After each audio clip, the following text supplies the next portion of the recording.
Hello விவோஸ், நான் உங்க ஹரிணி. முன்னாடிலாம் பணத்தை பேங்க்ல கொண்டு போய் போடுறதுக்கும் எடுக்கிறதுக்கும் கியூல போய் நிக்கணும். ஆனா இன்னைக்கு பல ஃபின்டெக் நிறுவனங்கள் வந்ததுனாலயும் பல டெக்னாலஜிஸ் பேங்க் செக்டாருக்குள்ள நுழைஞ்சதுனாலயும் ஈஸியா பணத்தை டெபாசிட் பண்ணிடுறோம், ஈஸியா எடுக்கவும் முடியுது. அதே நேரத்துல ஒருத்தங்க கிட்ட இருந்து இன்னொருத்தருக்கு ஈஸியா அனுப்பவும் முடியுது. இதனாலதான் ஃபின்டெக் நிறுவனங்கள் காலத்தோட முக்கிய நிறுவனங்களா பார்க்கப்படுது. இந்த ஃபின்டெக் நிறுவனங்கள் எப்படி உருவாச்சுதுன்னு பாத்தீங்கன்னா, அலிபே அப்படிங்கிறவங்க தான் சைனால முதலா டிஜிட்டல் வாலெட் அப்படிங்கிற ஒரு கான்செப்டை அறிமுகம் செஞ்சாங்க. பேங்க்ல இருந்து பணத்தை டிரான்ஸ்பர் பண்றதுக்கு பதிலா நேரடியா அலிபே வழியா மணியை டிரான்ஸ்லேட் பண்ணலாம் அப்படிங்கறத சொல்லி கொடுத்தாங்க. மக்களுக்கு இது பிடித்து போக இதே மாதிரி பல ஃபின்டெக் நிறுவனங்கள் உருவாச்சுது. இவங்க நார்மலா பேங்கிங் செக்டார்ல உள்ள சில நிறுவனங்களா இருந்தாலும் டெக்னாலஜிஸ் அடிஷனல் சாஃப்ட்வேர்ஸ் யூஸ் பண்ணி எளிமையான முறையை மாற்றினாங்க. அது மட்டும் இல்ல, பேடிஎம் அப்படிங்கிற நிறுவனம் நம்ம இந்தியாவுக்குள்ள கால் பதிக்கிறதுக்கு முக்கியமான காரணமே இந்த அலிபே தான். 2010 விஜய் சேகர் சர்மாவால உருவாக்கப்பட்டதுதான் பேடிஎம். ஆனா இந்த பேடிஎம் கிரியேட் பண்ண ரீசனே என்னன்னு பாத்தீங்கன்னா, பேங்கிங் வேலைகளுக்காக கிடையாது, முக்கியமா பில்லிங் பேமெண்ட்டுக்காகவோ இ காமர்ஸ் பேமெண்ட்டுக்காகவோ வெறும் ரீசார்ஜ் பண்றதுக்காகவும் மட்டும்தான்.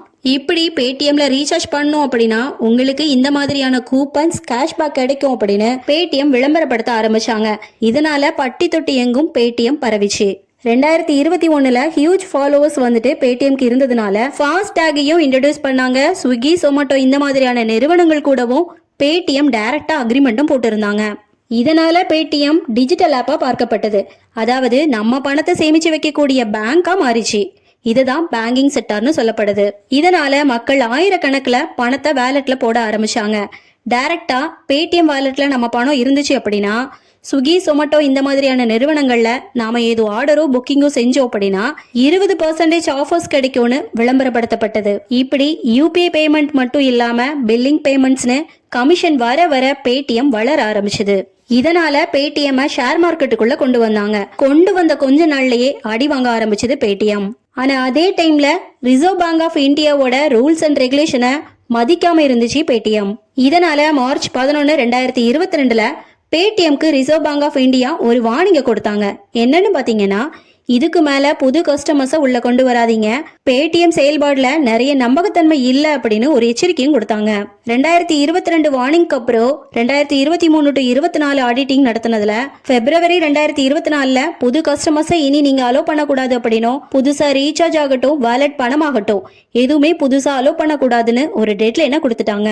இந்த பேடிஎம் பொறுத்த வரைக்கும் ஏற்கனவே இருக்கிறவங்களுக்கு எந்த பாதிப்பும் இருக்காது அப்படின்னும், ஆனா இவங்களும் ரீசார்ஜ் ஆகட்டும் ஃபாஸ்ட்ராக் ரீசார்ஜ் ஆகட்டும் எதுவுமே பண்ண முடியாது அப்படின்னும், யூபிஐ டிரான்சாக்ஷன்ல எந்தவித பாதிப்பும் இருக்காதுன்னு சொல்லப்பட்டிருக்கு.